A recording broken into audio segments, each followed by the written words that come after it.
வணக்கம். இது அக்ஷரம் அக்ஷயம். இன்றைக்கி நாம் வாணி விகாஸ் 8வது லெவலில் இருக்கக்கூடிய படோ குச் சம்ஜோ, படித்து புரிந்து கொள், ரீட் அண்ட் அண்டர்ஸ்டாண்ட் அப்படிங்கிறது 98வது பேஜில் இருக்கக்கூடிய அந்த பகுதியை பார்ப்போம். அதில் முதலை ஒரு நாய் படம் கொடுத்துருக்குறாங்க. அதுக்கு பக்கத்தில் ஒரு பாக்ஸில் ஒரு குட்டி கதை ஒன்று கொடுத்துருக்குறாங்க. ஏக் நதி மே ஏக் மகர்மச் ரஹத்தாத்தா, ஒரு நதியில் ஒரு மகர்மச், அந்த பிக்சரை பார்த்தாலே உங்களுக்கு தெரிஞ்சிருக்கும், முதலை.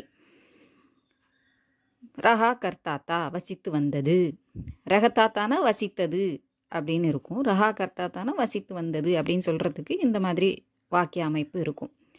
மகர்மச் உஸ் நதி கோ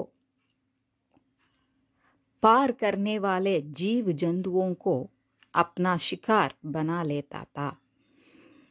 उस नदी को மகர்மச் என்ன செஞ்சது? உஸ் நதி கோ பார் கர்னே வாலே ஜீவ் ஜந்துவோங்கோ, அந்த நதியை கடக்கக்கூடிய ஒவ்வொரு உயிர்களையும் தன்னுடைய இரையாக்கி கொண்டு வந்தது. ஷிகார் பனா லேத்தாத்தா, ஷிகார்னா இறை, அதுக்கு தனக்கு இரையாக்கி கொண்டு வந்தது. அதை அப்படி தான் அது சாப்பிட்டு வளர்ந்து வந்துட்டு இருந்தது.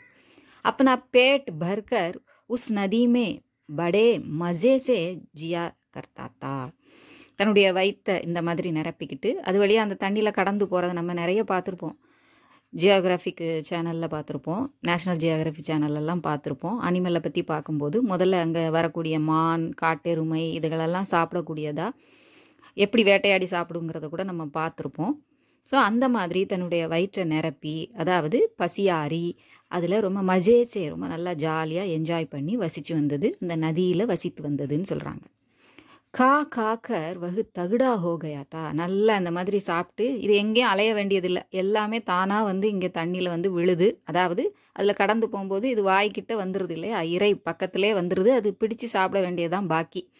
அப்போது அது நல்லா சாப்பிட்டு தகுடா ஹோகயாத்தா, நல்லா ஸ்ட்ராங்காக ஆயிடுச்சு, நல்லா பருத்து கொழுத்து போயிருச்சு அப்படின்னு சொல்கிறாங்க. வகு பகுத் ஹி பல்வான் ஹோகயாத்தா, நல்லா சாப்பிட்றதுனால நல்ல சத்துக்கள் உடம்புக்கு கிடச்சி அது எப்படி ஆயிடுது, நல்லா பலசாலியாக ஆயிடுது. அப்போ பத்தானஹி உஸ்கே மன்மே கியா பாத் ஜகயி, அதோட மனசில் என்ன தோணிச்சோ தெரியலை. நதிசே குஸ்ஸா கர்னே லகா, நதி மேலே அதுக்கு கோபம் வந்துருச்சு. வகு நதிக்கே பானிக்கோ ஜோர் ஜோர் சே மார்த்தாத்தா, அதுக்கு வெறி பிடிச்சி போச்சு, ஏதோ புத்தி கெட்டு போச்சு. அது என்ன செஞ்சுது, தன்னுடைய வாளால் அடியோ அடின்னு அடிக்குது. அது நதிக்கே பானிக்கோ ஜோர் ஜோர் சே மார்த்தாத்தா, அது எதை வச்சு அடிக்கும், வாளை வச்சு தான் அடிக்கும் இல்லையா. யானை துதிக்கையை உபயோகப்படுத்துகிற மாதிரி இது வாளை உபயோகப்படுத்தி எல்லா வேலையும் செய்யும். ஸோ கை மாதிரி உபயோகப்படுத்தும். ஸோ அதை வச்சு அந்த தண்ணியை போட்டு அடின்னு அடிக்குது. சலப்புன்னு சத்தம் கேட்குது தண்ணி. நதி தோ மா கே சமாந்தி, நதி அப்படிங்கிறது தாய்க்கு சமம் இல்லையா. வகு பகுத் தின் தக் இசே சகத்தி ரகி, எப்படி ஒரு தாய் தன்னுடைய குழந்தைகள் செய்யக்கூடிய குறும்புகளை, சேட்டைகளை, தவறுகளெல்லாம் பொறுத்து அவங்கள நல்ல வழிப்படுத்தணும்னு நினைக்கிறாளோ அதே போல் அமைதியாக பொறுமையாக அது இருந்தது அந்த நதி. ஏக் பார் ஏக் படா Jungli file go Ek he ஜப்பட் மே மகர்மச் நே மார் கிராயா, ஒரு முறை இதே மாதிரி ஒரு காட்டு எருமை அந்த தண்ணி வழியாக போகும்போது ஒரே அடியில், ஏக் ஹி ஜப்பட்டுமே அப்படின்னா ஒரே அடியில் அந்த முதலை கொன்று போட்டுருச்சு அப்படின்னு சொல்கிறாங்க.